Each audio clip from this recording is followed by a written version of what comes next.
Herkesin hayatında bir tek insan var, tek adam var ve o adam həmişə ondan bir yerdedir. İster ondan kenarda da olsun, ister onun yanında da olsun. Təbiidir, bu təbii haldır. İki sevənin arasında dava da olmalıdır, qısqanclıq da olmalıdır, səhv də olmalıdır. Səhv də insan üçündür, insan səhv eləyə bilər. Amma ali insan odur ki, o səhvdən nəticə çıxardır və bir daha onu təkrar eləmir. Səhv insan üçündür. Sevənlərin arasında bu çox baş verir. Başlayırlar bir-birinə qürur göstərməyə, qürur eləməyə, qürur yapmağa.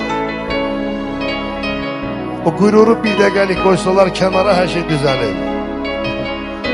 Ancaq o qürurun özündə də bir şirinlik var. Mənim arzum budur ki, burada nə qədər insan var, kimlərin ki həyatında o tək adam var, Allah onları məsud, bəxtiyar, xoşbəxt eləsin.